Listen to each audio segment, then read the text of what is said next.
Eh bien, bonjour, vous êtes à l'Institut des Libertés, une fois de plus. Je retrouve mes deux vieux complices en crime, c'est Hervé Juvin à ma gauche et Xavier Hofer à ma droite. Il n'y a pas d'idée dans le placement, je tiens à le dire tout de suite, il n'y a pas de rapport entre le placement et leurs opinions politiques, ou moi qui serais au centre. Moi au centre, c'est pas vrai. Et on va vous parler d'un sujet qui est très précis, c'est ce qui se passe quand une région s'organise, émerge de centaines d'années de chaos et commence à bâtir des routes et quand les gens commencent à se relier les uns aux autres, qu'est-ce qui se passe dans les populations, dans le cinéma, dans le système politique, dans les monnaies, etc. Alors, c'est un sujet qui nous passionne, tous les trois, et je tiens à dire dès le départ que nous n'avons rien préparé. Mais qu'on a des idées assez arrêtées et qu'on va être très surpris parce que les uns et les autres vont dire. Donc je vais commencer par le côté militaire. Un empire, en principe, ça s'organise, toutes les routes mènent à Rome, on disait. Donc au départ, il y a Rome au milieu, puis il y a des routes qui partent de tous les côtés. Mais qu'est-ce qui se passe quand vous avez pas de Rome? Quand vous avez 5 ou 6 grandes régions qui se réunissent, vous avez Ankara, vous avez Delhi, vous avez tout ça. Il n'y a pas de centre évident à ça. Est-ce qu'un centre émerge automatiquement ou est-ce qu'on va avoir un système complètement décentralisé?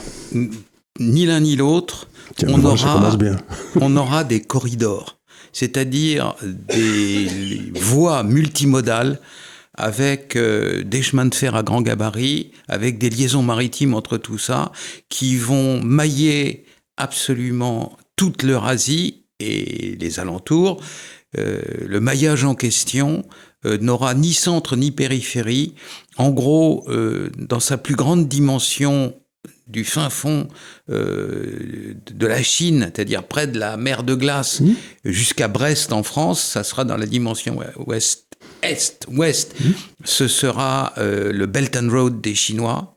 Du nord au sud, ça sera le corridor nord-sud des Russes qui partira en gros de Mourmansk et qui descendra jusqu'à la mer Rouge et avec des adjonctions qui seront pour l'essentiel contrôlés par les Pakistanais, par les Turcs et par les Turcs et par les Iraniens, bien entendu, le plus important.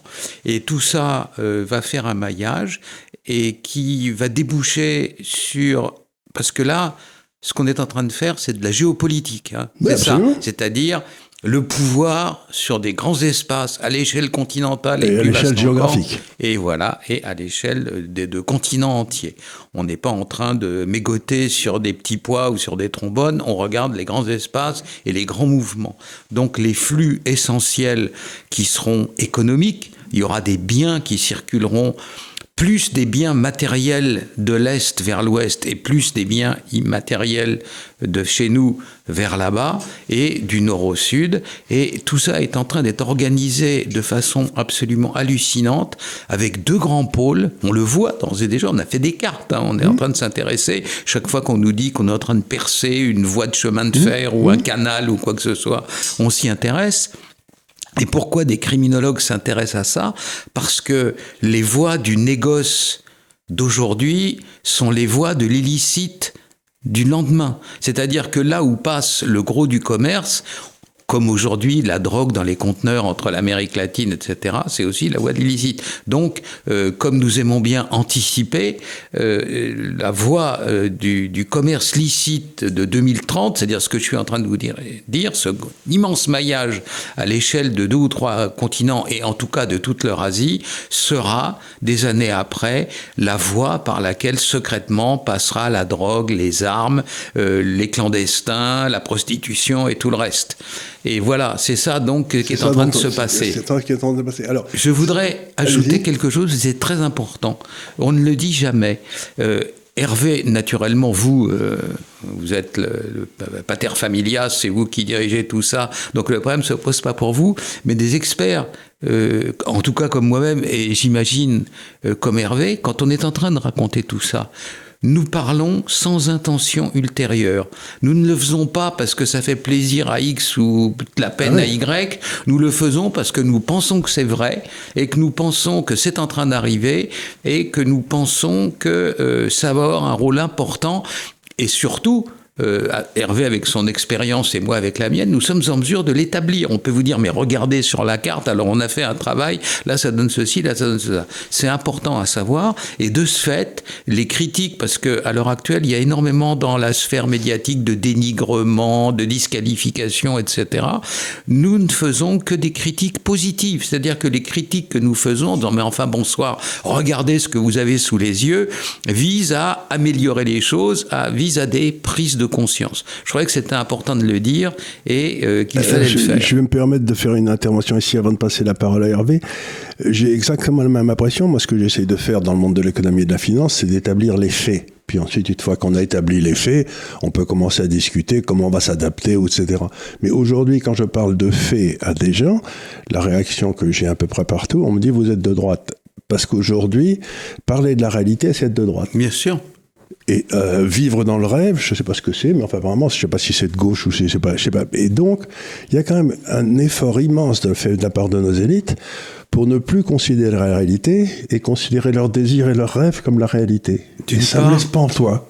Oui, d'une part. Et puis deuxièmement, le dénigrement. Alors il y aurait... Donc quelqu'un qui parle de la réalité, oui, il y a un cordon sanitaire. Alors on va protéger les gens qui sont derrière et ceux qui sont devant sont forcément des salauds.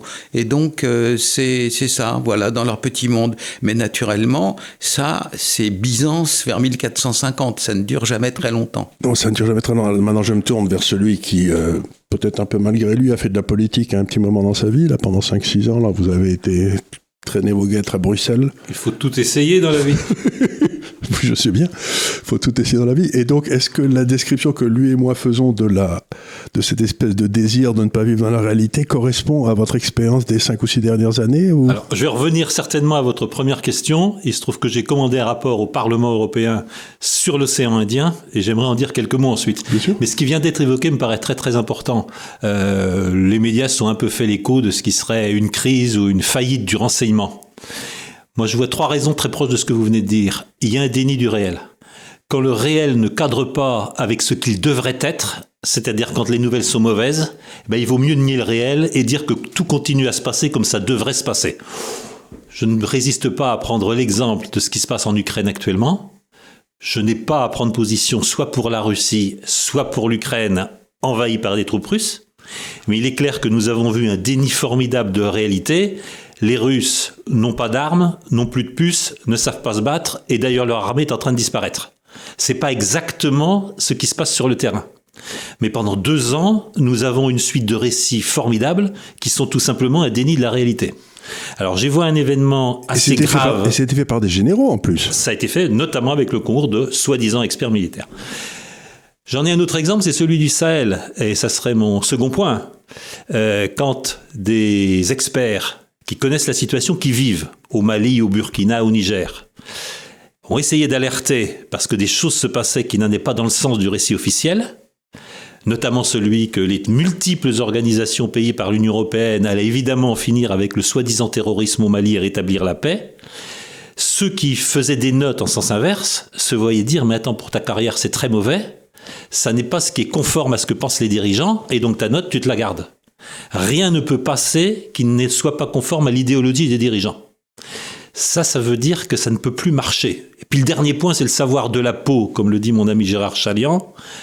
Le savoir de la peau, c'est frotter sa peau à la dure peau du monde.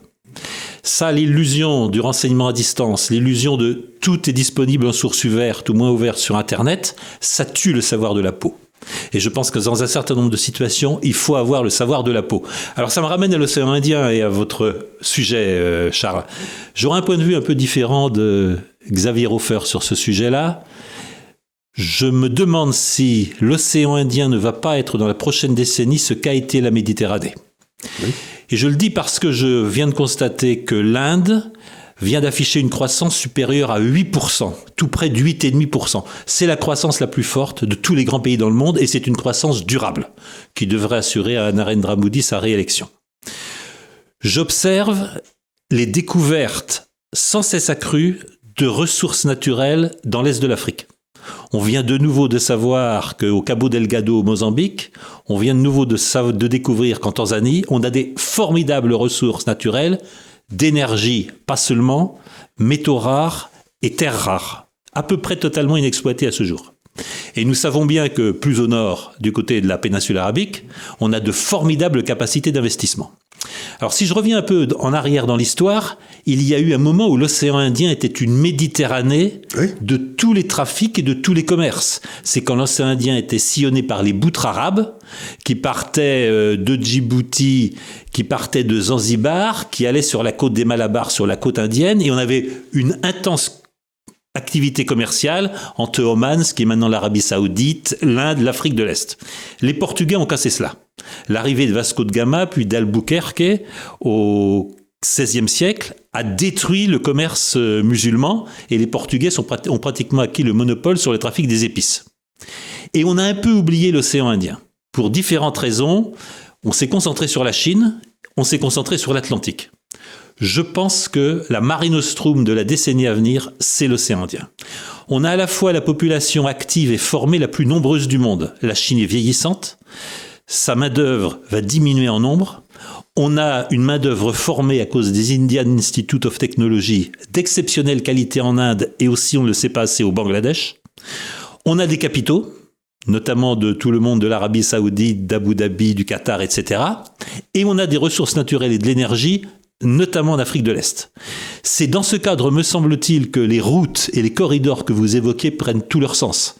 C'est la concurrence entre Gwadar au Pakistan et Chabahar en Iran pour décloisonner l'Asie centrale et avoir des flux qui viennent de l'Asie centrale. Seul problème du Pakistan, c'est que l'insécurité due à la rébellion baloutche rend très compliqué le passage du CIPEC, et j'ai le sentiment que même les Chinois sont en train plus ou moins de se retirer sur la pointe des pieds, en raison de l'insécurité ambiante, ce qui laisserait place à des corridors passant par l'Iran. L'intensité des relations entre l'Inde, les Émirats, l'Arabie Saoudite et l'Afrique de l'Est qu'on oublie trop souvent, cette intensité des relations a quoi faire honte aux anciennes puissances colonisatrices. La première communauté d'affaires de Maputo comme la première communauté d'affaires de Dar es Salaam en Tanzanie, ce sont les Indiens. N'oublions pas que Gandhi est né en Afrique du Sud.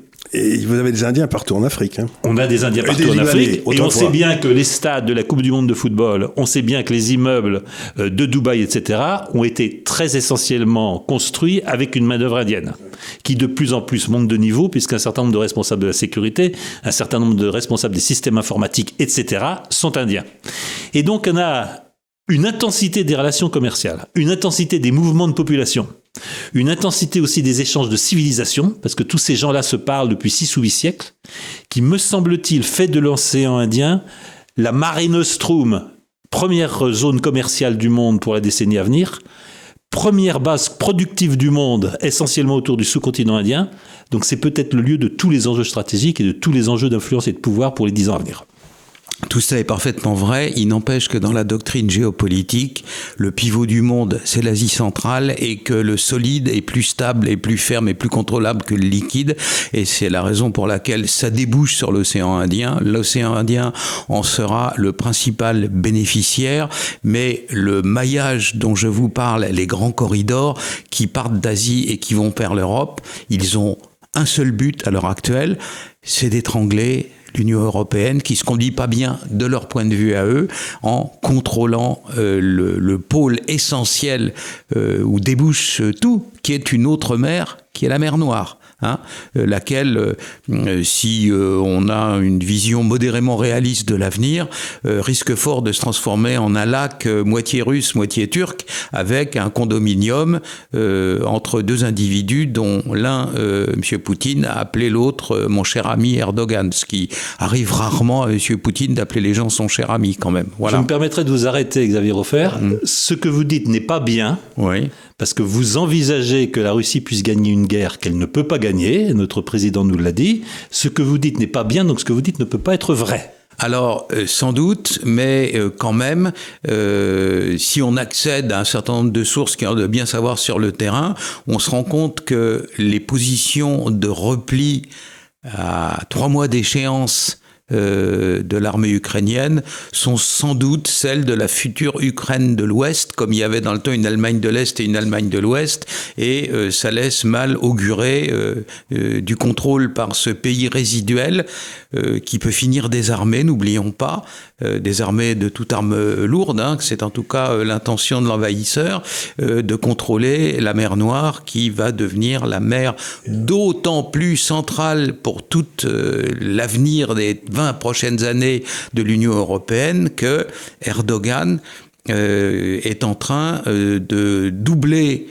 sa capacité d'action en creusant le grand canal. Le grand canal à l'ouest, le canal de grand gabarit à l'ouest d'Istanbul, qui va jouer pour les décennies à venir un rôle au moins aussi important que le canal de Suez, en bien piteux état à l'heure actuelle, et que le canal de Panama. Il le fait parce que comme ça, il sort des accords qui l'empêchaient... Les accords de Montreux. Les accords de Montreux qui le forçaient à accepter le passage de bateaux qui voulait pas, quoi. Un mot pour confirmer ce que disait Hervé tout à l'heure. Cette histoire d'incapacité des grands chefs à accepter le réel et à tenir pour une offense personnelle tout ce qu'il contredit n'est pas nouveau. J'ai eu, dans le cadre de la formation permanente, comme étudiant, un officier qui avait joué un rôle important dans le renseignement à Bagdad, avant et pendant l'invasion américaine de 2003.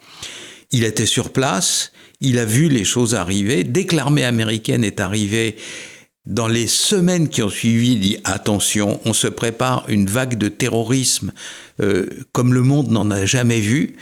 Et il a failli être appelé à Paris et viré, parce qu'on disait mais comment, mais mission accomplished, enfin regardez, Bush il a dit tout va bien, etc. Et donc mais qu'est-ce que tu racontes comme sottise? Et cet homme m'a dit j'ai eu la réflexion affreuse d'être soulagé quand le premier méga attentat a réduit en poussière l'ambassade des Nations Unies et a tué le diplomate brésilien, d'ailleurs, Vera de Mello, grand ami de la France, grande perte pour nous, qui était à la tête de ça, et qu'à partir de ce moment-là, les attentats n'ont plus arrêté, et que, au bout du compte, même pas une décennie après, l'armée américaine était obligée d'en partir, non pas par souhait, mais parce qu'elle était battue militairement par une campagne terroriste comme l'humanité n'en a jamais vu. C'est une drôle d'idée d'envahir l'Irak, parce que ça a toujours été pays, historiquement depuis la nuit des temps, où c'était pas des tendres ni des bienfaiteurs de l'humanité. C'est là qu'il y avait le Babylone et tout ça. Je veux dire, les types, ils se mettent sur la gueule avec énormément d'entrain, donc il y a des pays comme ça qui sont assez sauvages. Ça me paraît une drôle d'idée d'aller le voir. C'est dans ce pays-là que l'imam Hussein, sur lui, pesait prière et ses 72 compagnons ont été tués par les vilains sunnites. Oui.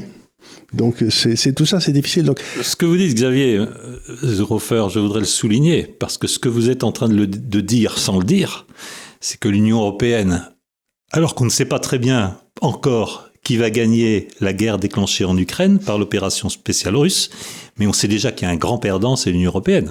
Bien sûr. L'Union européenne est une grande perdante, on en a tous parlé, à cause de la coupure de l'accès à l'énergie à bas prix, qui était une cause essentielle des excédents commerciaux de l'Allemagne, donc de la stabilité de l'euro, parce que si l'Allemagne est en déficit commerciaux, et si l'économie allemande est en récession, je ne donne pas cher de l'euro pour les années qui viennent.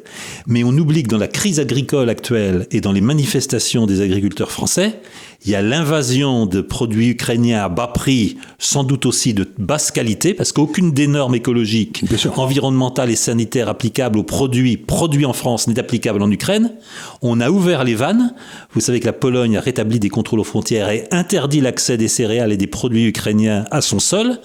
En France, si vous achetez un poulet découpé à bas prix, vous avez plus d'une chance sur deux d'acheter un poulet ukrainien. En France, nos agriculteurs sont soumis à une concurrence totalement déloyale des produits ukrainiens. Et donc l'on voit que le problème n'est pas seulement sur le plan de l'énergie, le problème est aussi sur le plan agroalimentaire et sur le plan de l'agriculteur. Nos agriculteurs sont en train de payer une partie du prix de la guerre que nous livrons sans la livrer en Ukraine. Mais ce qui est amusant dans cette guerre... Ça fait de l'Union européenne la perdante absolue de la guerre. Absolument, mais ce qui est intéressant dans ce que vous dites, c'est qu'en plus, c'est pas comme si c'était des petits paysans ukrainiens qui faisaient des poulets.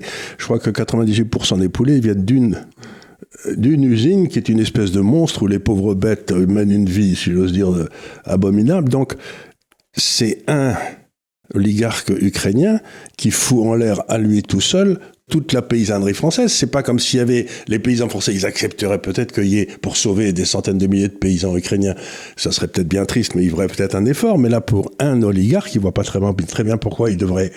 Donc, on retrouve le schéma, moi, qui m'inquiète passablement, c'est-à-dire qu'on voit dans ces pays dont on parle qui émerger des gens d'une richesse colossale, souvent des oligarques, et qui ensuite, utilisant leur puissance, viennent pour essayer, par exemple, d'industrialiser notre agriculture en rachetant nos terres pour une bouchée de pain, mais pour ça, il faut que les paysans soient d'abord ruinés. Donc moi, c'est ça qui me fait très peur, c'est que je vois qu'il y a une espèce de projet mondial d'arriver à une agriculture industrielle, alors que la France a toujours eu une agriculture artisanale. Et ça me gêne beaucoup. Ça me gêne beaucoup parce que c'est contre tout ce qu'on a toujours fait. Bien sûr, mais sur cette crise agricole, sur les manifestations des agriculteurs qui ne sont pas finies, il y aura probablement d'autres manifestations, et l'on sait bien qu'il y a beaucoup d'inquiétudes sur les conditions de tenue des Jeux Olympiques, qui à Paris risquent de concentrer tous les dangers.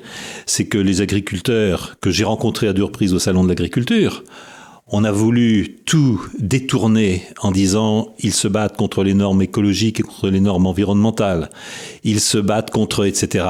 C'est pas ça du tout. La réalité, c'est que les agriculteurs français sont bien conscients qu'ils ont en face d'eux des monstres, qui sont les 4 multinationales qui contrôlent 70% du commerce des denrées alimentaires dans le monde, qui sont un modèle de propriété des sols tel qu'il est en vigueur en Ukraine, où ce sont quelques oligarques américains, complices d'oligarques ukrainiens, des sociétés comme BlackRock et quelques autres, qui sont propriétaires de plus des 2/3 des terres.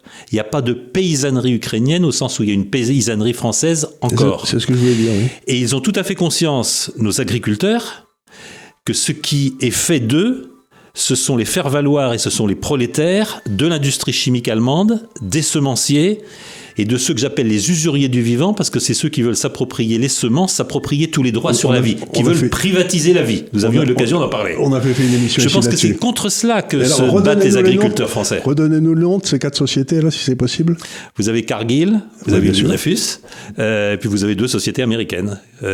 Et ça n'est pas par hasard si leur intérêt, c'est évidemment de concentrer le plus possible les flux agroalimentaires en ayant tout à fait en amont des industriels, en ayant en aval des grandes surfaces, parce qu'à ce moment-là, tout le pouvoir sur l'alimentation humaine va appartenir à 4, 5, 6 groupes mondiaux.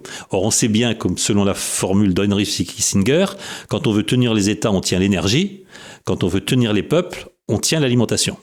Si 4, 5 multinationales dans le monde tiennent l'alimentation, ils tiennent, j'ai envie de dire, la capacité de se nourrir des populations. Et donc, c'est un pouvoir considérable. Ils le feront chez nous, mais ils vont se heurter en Inde, en Chine et dans un certain nombre de ces pays, quand même, à des pouvoirs politiques robustes qui vont pas accepter. Donc, regardez les manifestations des agriculteurs en Inde en ce moment. Vous avez des millions d'agriculteurs qui manifestent, notamment contre une réforme de la distribution qui ferait que l'Inde commencerait à ouvrir les portes à la grande distribution, ce qu'elle a toujours refusé jusqu'ici. Et les agriculteurs sont très inquiets parce que le rapport de force changerait complètement et ils se retrouveraient dans longtemps, parce que la population agricole indienne reste très nombreuse, mais ils ont peur de se retrouver face à un monde industriel qui va détruire par millions les petites exploitations, ce qui est un facteur de déstabilisation sociale considérable. Il est très intéressant qu'on ait des manifestations d'agriculteurs en France au même moment où on a des millions d'agriculteurs qui manifestent en Inde. On est sur un problème mondial. Alors je voudrais vous poser une question parce qu'il y a quelque chose qui je regarde l'Europe. Bon, vous allez en France et on voit bien que la concentration d'un côté et les grandes surfaces de l'autre a amené une baisse de la qualité des produits et que finalement, il faut se donner du mal pour trouver de la bouffe qui soit bonne, quoi. Et je vais en Italie, j'ai pas l'impression que ça existe. Je me demande j'ai pas vu les grandes surfaces en Italie, j'ai l'impression qu'en Italie, il y a encore une agriculture qui produit ici pour être bouffée là. Est-ce que je me trompe? Parce que Je ne veux pas monopoliser la parole et Xavier Hofer répondra. Non, mais il est clair que la France est bien plus américanisée sur le plan de la malbouffe que l'Italie. En Italie, on continue à manger des pâtes, on continue à manger des spécialités locales. Chose qui vient du coin, oui, c'est ça. En France, la diffusion, je ne citerai pas les marques pour ne pas leur faire de la publicité, mais la diffusion de la malbouffe l'américaine. Regardez dans combien de restaurants les burgers ont remplacé les plats traditionnels, et regardez combien de Français vont dans ces chaînes de fast-food. Combien de Français risquent d'être soumis à la nourriture industrielle que défend de manière aberrante quelqu'un qui se prétend écologiste comme Pascal Canfin, qui dit qu'il faut supprimer les troupeaux parce qu'on va remplacer ça par de la viande produite dans des laboratoires. La France est beaucoup plus ouverte à cette américanisation de la nourriture que l'Italie. Oui, parce que l'Italie, moi, c'est un plaisir quand j'y vais, parce que j'ai l'impression que ce que je bouffe a été fait à 100 mètres de là où je le bouffe, quoi. C'est quand même un plaisir insensé, ça.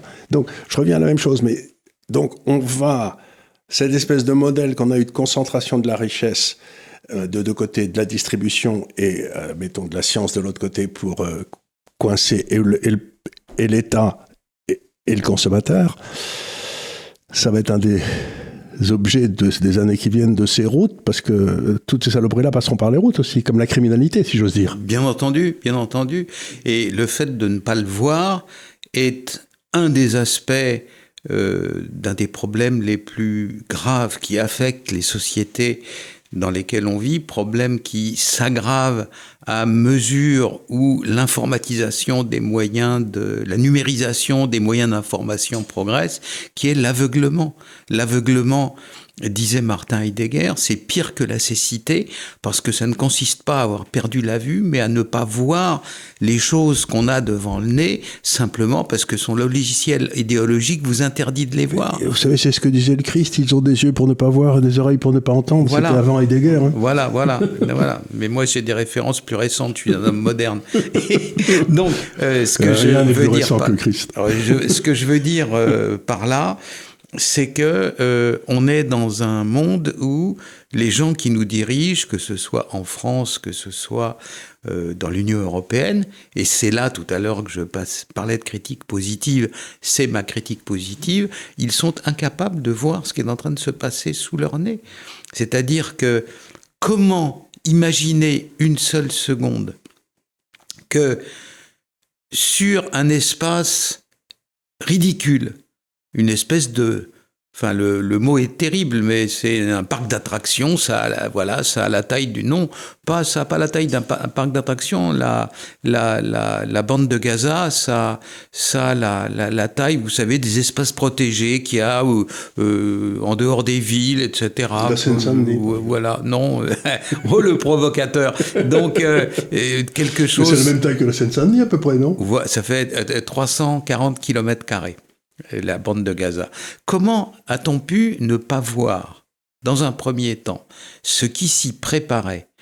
Ce qui s'y préparait, je cite des amis qui sont dans l'observation de ce genre de phénomène, j'espère que ma périphrase sera comprise, en Israël.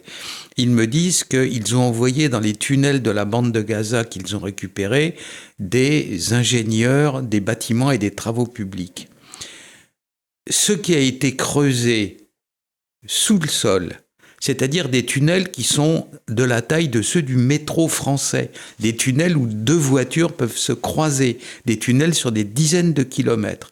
Ils disent au minimum 5 milliards de dollars de travaux et suffisamment de terre à déplacer. Quand vous creusez un trou, on sait ça depuis le sapeur camembert, il faut faire quelque chose avec la terre qui reste. Alors comment a-t-on pu faire ça sans que nul ne s'en aperçoive? Et après ça, comment a-t-on pu attendre à un moment donné que ça se déclenche? Et que ça se déclenche parce que quand on est en train d'essayer de faire une grande manœuvre d'importance mondiale, les États-Unis, 7 octobre passé, 2023, sont en train de finaliser les accords d'Abraham. Voilà, ce qui va permettre au Moyen-Orient de vivre dans la joie et la bonne humeur en étant copains tous ensemble entre les Israéliens d'un côté et les puissances de la péninsule arabe de l'autre, essentiellement. Nous, on avait envoyé OSS 117 pour pacifier le Moyen-Orient, mais enfin, on y arrivait après quelques années de plus. Exactement. Donc là, après OSS 117, on a Joe Biden, un autre grand modèle de lucidité. Et donc, lui, il essaye de lancer ça, et au pire moment, pour lui, c'est-à-dire au moment le plus délicat, au moment où jamais il faudrait avoir mobilisé tous ses moyens quand vous êtes chef de l'État, quand vous êtes chef de la diplomatie, vous convoquez tous les patrons des services en disant je vais tenter un coup, mais attention à me prévenir si jamais il y a quoi que ce soit. Parce que pendant que je tente le coup en question, je vais être dans un état de grande fragilité. Absolument, vulnérabilité. C'est le type qui fait du patin à glace, quand il est sur les pointes, il n'y a pratiquement rien qui touche le sol, donc c'est là où il suffit de le pousser un peu et puis il tombe.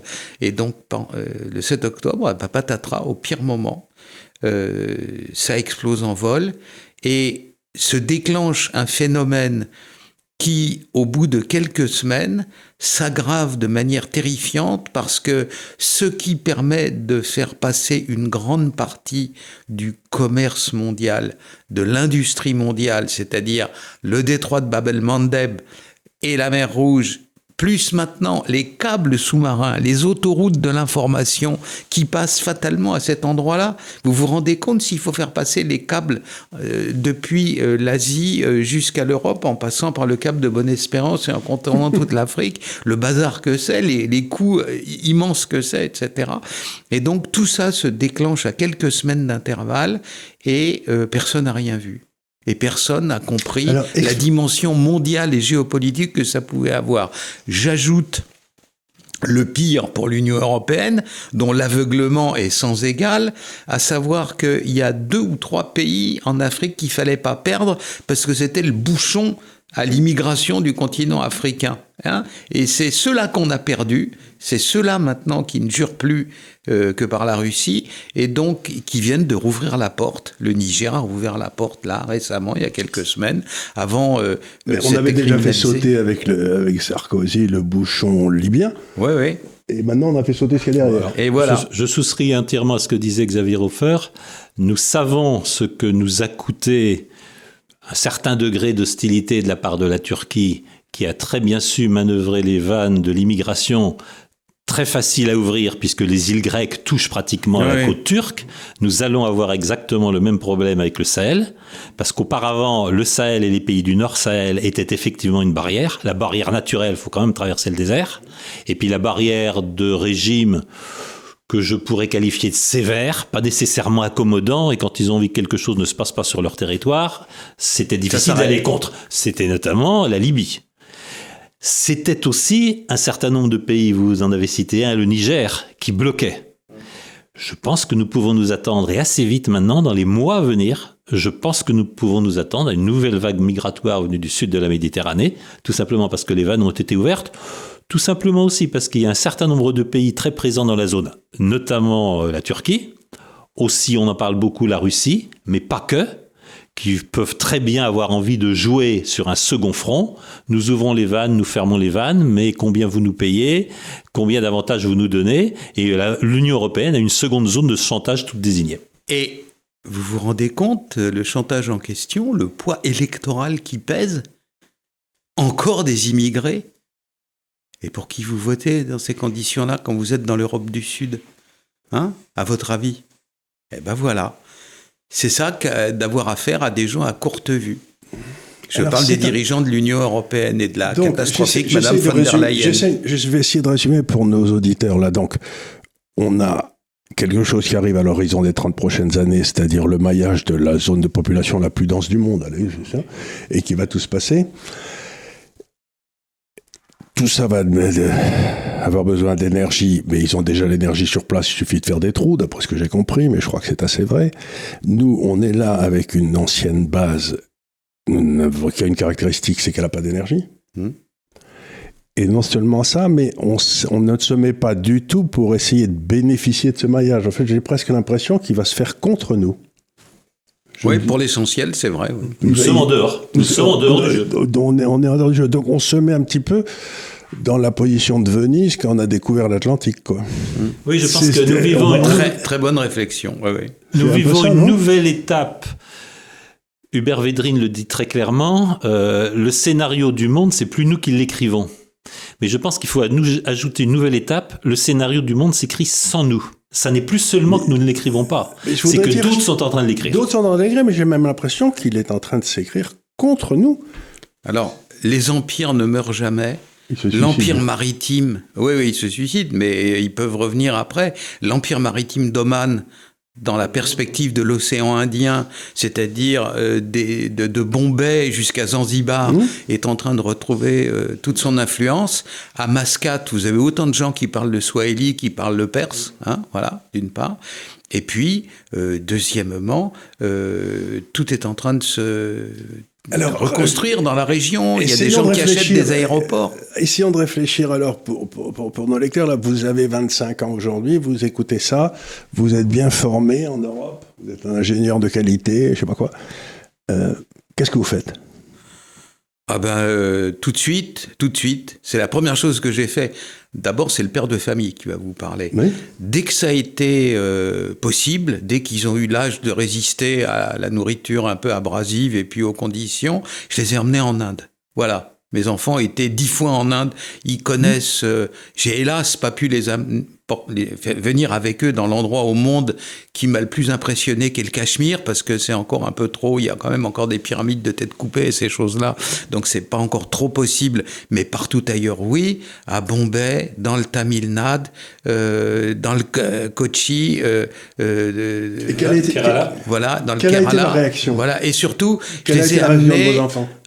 Dans l'endroit qui est le plus dépaysant du monde, qui est dans le Tamil Nadu à Madurai, le plus grand temple shivaïte du monde, c'est-à-dire notre culture avant le christianisme. Je les ai amenés à 4000 ans, 5000 ans arrière. Je les ai amenés dans de ce qu'était à Baalbek, si vous voulez. C'est à peu près la même chose. Alors... Ça a été curieux. J'ai un fils et une fille. Ma fille poussait un râle d'extase et demain matin, je lui dis « chérie, on part en Inde ». Mon fils, il a un peu plus de mal. C'est-à-dire que c'est un peu trop encore dans la misère, etc. Lui, mais il a conscience de l'importance de cette civilisation. Il la connaît et naturellement, c'est le dépaysement suprême sur la planète. Il n'y en a pas de pareil. Prendre un train pour n'importe où en Inde, s'arrêter, on risque, enfin c'est moins vrai pour les femmes seules, hein, mais quand on est en famille, on ne risque absolument rien, on se promène, on voit des gens, on rencontre des trucs extraordinaires, c'est beau comme tout, et donc je dirais, si j'étais votre ingénieur de 25 ans, j'irais commencer, ça lui coûtera pas une fortune, je prendrais un billet pour Bombay, le premier train venu, j'irais me promener pour découvrir ce que c'est... que la sensation la plus puissante et la plus forte de l'Asie. Il y a ça encore un peu en Chine, mais moins parce que 50 ans de communisme ont quand même un peu éradiqué et puis tout ça. La Chine, si j'ose dire, par rapport à celle que j'ai connue il y a 40 ans, 50 ans, elle est propre. Il y a des routes, il y a des hôpitaux, ça ressemble physiquement à une ville de chez nous, si j'ose dire. Ouais. Tandis qu'en Inde, c'est vraiment... En Asie, je sais qu'il y a les gens qui aiment la Chine et les gens qui aiment l'Inde. Il y en a rare d'en trouver un qui aime les deux.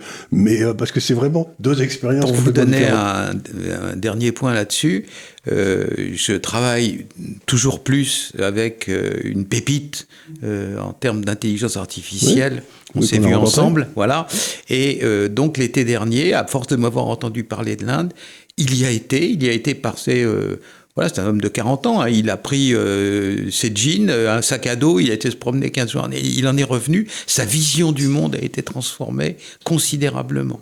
Il a pris un choc et il a dit « Ah ouais, la planète c'est ça ». Donc, du temps des États-Unis du 19e siècle, c'était « Go West, young man », et là maintenant c'est « Go to India, young man », et regarde un peu ce qui s'y passe. Go East. Go East. Alors, si je devais répondre à votre question... Deux éléments de réponse.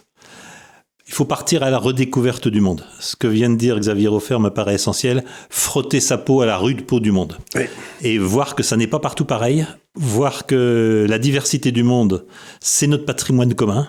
Il faut préserver la diversité des cultures et des civilisations, ça me paraît essentiel. Et il faut aller les voir, il faut les connaître, et il faut se balader sac à dos, il faut aller dans des endroits où personne ne va, et là on sent les choses. Il faut aller à Oman aussi. À Oman, bien sûr, qui est une plaque tournante. Oui, à peu près totalement ignorée des Français, mais tout à fait. Mais en plus, c'est là où il y a les plus vieilles dates, les dates du monde.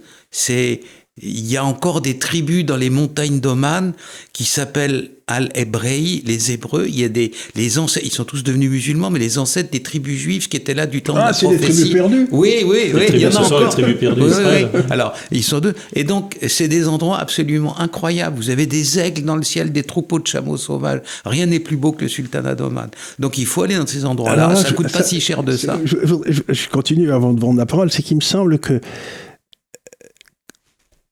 maintenant, quand on se balade dans ces pays-là, il y a 30 ou 40 ans, quand j'étais jeune, je rencontrais, pour ainsi dire, jamais de Français. Et ce qu'il y a de marrant, c'est que maintenant, partout où je vais, je trouve des Gaulois qui sont là, justement, sac au dos, etc. Donc, il y a, surtout des garçons d'ailleurs, il y a quand même pas mal de types qui ont une trentaine d'années et qui se disent... Oui, mais quand on déplore la situation de la France, on oublie une chose, c'est le nombre d'expatriés français que je rencontre un peu partout dans le monde qui réussissent, qui souvent passent en dessous des radars, puisque vous savez qu'il n'y a aucune obligation de déclaration. Donc il y a des milliers et des milliers et des milliers de Français qui passent l'essentiel de leur vie en Inde, au Brésil, en Argentine, que sais-je où encore, et qui n'apparaissent pas sur les radars, mais qui réussissent, qui travaillent, qui sont bien et qui font des choses. C'était un peu le deuxième élément de ma réponse. Votre jeune de 25 ans, qui s'interroge sur sa vie professionnelle, qui peut-être a envie de créer une entreprise, peut-être il a envie d'innover, il doit aller voir que dans d'autres pays du monde, on a résolu des problèmes qui sont aussi les nôtres, mais avec d'autres manières, et que ça marche aussi bien. Je vais donner un exemple qui est dans mon actualité aujourd'hui, puisque je m'intéresse beaucoup, pour ma région, l'ouest de la France, je m'intéresse beaucoup au développement des engrais, de l'alimentation et aussi de la pharmacie qu'on peut faire à partir des algues. Les algues d'eau de mer, mais aussi les algues d'eau douce qui s'appellent les azolas. C'est les Vietnamiens qui ont découvert ça, notamment en déposant des brevets dans les années 30. Ça permet de remplacer les engrais chimiques. Ça permet de remplacer pour une partie les antibiotiques pour les animaux qui viennent de naître. Ça permet évidemment de rentrer dans l'alimentation humaine. Quand vous allez en Corée du Sud, quand vous allez au Japon, quand vous allez en Chine, vous mangez pratiquement des algues à chaque repas, sous différentes formes. Mélangées à de la viande, mélangées à des pâtes. Les soupes. C'est extrêmement bon et c'est extrêmement nourrissant. C'est avec ça que Gengis Khan a nourri ses chevaux quand ils partaient dans des expéditions. Ils avaient des algues séchées, compactées, et ça permet de nourrir les chevaux pendant des semaines et ça donnait de l'autonomie aux troupes. Bref. Chez nous, qu'est-ce qu'on fait ? Les engrais, ça doit être l'industrie chimique allemande. Chez nous, que fait-on ? L'alimentation de plus en plus, ça doit être une alimentation industrielle qui passe par des usines et par les circuits maîtrisés par l'industrie. Ce qui fait qu'en Chine, on utilise 20 millions de tonnes d'algues par an, en France, à peine 20 000, alors que nous avons le second domaine maritime du monde. Je pense que voyager, voir le monde, comment ils font, qu'est-ce qu'ils mangent, comment ils produisent, c'est ça qui permet de faire de l'innovation parce qu'on revient chez soi en ayant vu les choses différemment. On revient chez soi avec des manières de faire différentes, avec des modes de faire différents et c'est comme ça qu'on peut innover et qu'on peut apporter du neuf. Une des solutions à la crise écologique, très clairement, c'est d'aller voir comment ils font au Vietnam, comment ils font en Chine, comment ils font en Inde. Avec beaucoup moins d'engrais chimiques, beaucoup moins de semences achetées à l'industrie, et ils se débrouillent. Et en Indonésie aussi, qui est un continent à moitié aquatique. Bien entendu. Oui, l'Indonésie, puis c'est immense l'Indonésie. C'est très, très Moi, je regarde avec beaucoup d'intérêt aussi les Philippines, parce qu'il y a des Philippins partout, là, aujourd'hui, partout dans le monde, alors qu'il y a 30 ans, il n'y en avait pas un. Oui. Et on les voit partout en train de pousser des bébés, des femmes françaises, là. Eh ben, ils sont 120 millions. Mais ce sont un peu des trous noirs. C'est comme l'Indonésie. L'Indonésie, premier pays musulman du monde. L'Indonésie va être un géant. C'est comme le 4e pays le plus peuplé du monde. Et l'Indonésie passe pratiquement en dessous des radars d'observation française. Oui, c'est quand même. Mais moi, je serais. Je sais pas, j'irais aux Philippines et je dirais, ils forment des infirmières par milliers. On leur donnerait des licences de venir travailler en France pendant 5-6 ans, des infirmières. On règle le problème. Que dans tous ces pays-là, il n'est pas... Le Vietnam, c'est une autre affaire, hein, mais tous les autres pays malais, les Français sont reçus comme le bon Dieu. Oui. Ils nous aiment bien. Oui. J'étais dans un avion une fois à Hong Kong, il y a très longtemps de ça, et j'allais à Manille. À côté de moi, il y avait des Philippins qui me disent « Mais vous parlez français ?» Le plus beau voyage qu'on ait fait de notre vie, on a été à Versailles, une fois c'était des gens de la bourgeoisie philippine. Je suis arrivé à Philippines, ils m'ont littéralement kidnappé, ils m'ont logé, ils m'ont nourri, ils m'ont promené partout. Mais non, c'est très important, les Français, vous comprenez, la culture, Versailles, Louis XIV, machin. Ils savaient tellement de choses sur nous. Voilà, c'est important ce que vous dites, Xavier, parce que on est plus fier d'être français en dehors des frontières qu'on ne l'est en France. Et la France est bien plus grande dans les yeux des Indiens, des Indonésiens, des Chinois aussi, enfants de Xi Jinping qui apprennent le français. Ouais. La France est bien plus grande vue de l'extérieur que vue de nos petites rancœurs, de nos petites bagarres internes. Il m'est arrivé une chose une fois incroyable. Quand on est à Pékin et quand on est proche des gens qui s'occupent, disons, des affaires de sécurité, j'enseigne à l'Académie de la police chinoise, donc on voit assez facilement les grands personnages. Et une fois, on a eu un dîner avec 2 collègues, avec le patron du Conseil national de sécurité chinois, qui est un jeune général et qui, ce qui en dit plus que tout le reste sur la Chine, n'est pas chinois. C'est un Mandchou et c'est un descendant direct de l'impératrice, de la dernière impératrice. Voilà. Et donc, il parle pas le français, mais il arrive au dîner en question avec son entourage et sa propre interprète. Et là, pendant 10 minutes, il fait un espèce de discours. C'était pas un discours, c'était des propos comme ça. Il avait les larmes aux yeux. Il a dit « C'est le plus beau jour de ma vie. J'ai appris le monde en lisant Les Misérables de Victor Hugo. Ce peuple que vous êtes et le peuple chinois sont les 2 seuls vrais. Nous sommes les seuls à bien manger et avoir une culture, etc. » Nous, on était abasourdis. On s'attendait qu'il manifeste une certaine sympathie, etc. Mais cet homme-là était sincèrement ému aux larmes. Voilà. Les gens du peuple qui avaient été capables d'écrire Les Misérables, dans son cas aussi en tant que général d'un régime encore vaguement communiste, la Révolution française, etc. Mais on peut tout espérer et tout attendre des contacts avec ces gens-là. Si on ne se comporte pas mal avec eux, je ne parle pas, les pays peuvent avoir des différences diplomatiques ou stratégiques, mais culturelles, on ne devrait pas. Hein. Donc, voilà, tout est possible. Et on ne devrait pas abandonner notre propre culture. Mais bien sûr. On est plus fiers de la culture française à l'extérieur qu'on en est fiers en France. Commençons par continuer à apprendre, commençons par continuer à transmettre notre propre culture. Anecdote pour anecdote. J'ai eu l'occasion tous les ans, pendant longtemps, d'aller à l'Institut de diplomatie de Pékin. C'était présidé par l'ancien ambassadeur de Chine en France, M. Zhao Tintun. Nous allons pour ce séminaire dans une ville qui fait face à la Corée du Nord et il y a, comme toujours, un grand banquet d'accueil. Au cours de ce banquet d'accueil, des toasts sont prononcés et l'ambassadeur dit pour saluer mes amis chinois, délégation sous l'égide du général Éric de la Maisonneuve, il récite un poème en français de Baudelaire. La délégation française, très gênée, se regarde. Comment peut-on répondre ? J'ai la faiblesse d'avoir retenu quelques poèmes en français. Je récite un poème de Verlaine. Stupéfaction, l'ambassadeur se lève, mais je vais répondre par un autre poème. Et récite aussi un poème de Verlaine, sans note en un français parfait. Et sans le savoir 2 minutes avant. Hein. Et sans le savoir 2 minutes avant. Et là, la délégation française, un peu honteuse, a jugé qu'il valait mieux pas continuer, parce qu'on se serait arrêté assez vite. Mais je trouve l'exemple très intéressant. Cet ambassadeur de Chine en France, président de l'Institut de diplomatie de Pékin, connaissait visiblement plus de 10 poèmes français par cœur, était capable de les réciter sans une faute et par surprise, sans avoir préparé. Aucun Français n'était capable de faire la même chose. Moi, je peux enregistrer. Et surtout pas en chinois. Et surtout pas en chinois, non. Mais ce que ça veut dire, c'est important parce que pour les Chinois éduqués, les poèmes, c'était un truc extraordinairement important. Ça fait partie de la culture, de la mémoire. Et donc, la calligraphie là et les poèmes, c'était l'essentiel du domaine des gens très bien élevés qui étaient des mandarins. Pas uniquement. C'est le socle essentiel de notre civilisation. Souvenons-nous toujours du vers de Friedrich Hölderlin, ce qui demeure, les poètes le fondent. Voilà. C'est pas faux, oui. C'est-à-dire que le roman national, c'est des poèmes. Les poèmes, c'est ce qu'il y avait. Oui. Et donc, ça va être c'est-à-dire que si j'essaye encore une fois de résumer, ce qu'on est en train de dire, c'est que du point de vue collectif, on est mal barré en Europe, mais il y a une opportunité absolument extraordinaire qui s'ouvre à tous les jeunes qui peuvent nous écouter du point de vue individuel. C'est-à-dire, ce que j'essaie de dire, c'est vous avez une possibilité de vous enrichir culturellement, de vous enrichir humainement, etc., à condition d'aller là-bas avec vos oreilles et vos yeux grands ouverts, mais n'attendez pas que le gouvernement, les gens en place en Europe vous aident en quoi que ce soit. Parce que nous, on est très orientés vers une civilisation de la mort. Il faut qu'on meure paisiblement. Le but de ces gens-là, c'est qu'on disparaisse de l'histoire, quoi. Les pays les intéressent plus, l'histoire les intéresse plus. La grande illusion au sein de l'Union européenne, c'est que le droit en finit avec le politique. Et c'est qu'une relative prospérité en finit avec l'histoire.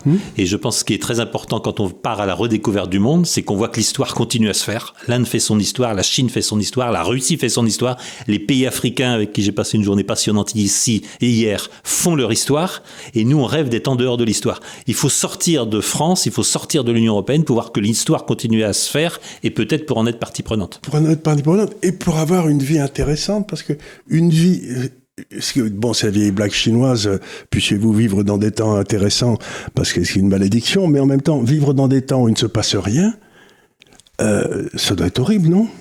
Je sais pas, et d'avoir été un bourgeois de 1830 à 1860, ça a dû être un peu embêtant, quoi. Le grand problème, c'est quand vous voulez pas vous occuper de l'histoire, c'est l'histoire qui s'occupe de vous. Elle vous rattrape. C'est ce en quoi est en train de s'enliser l'Union européenne. Oui, elle se rattrape.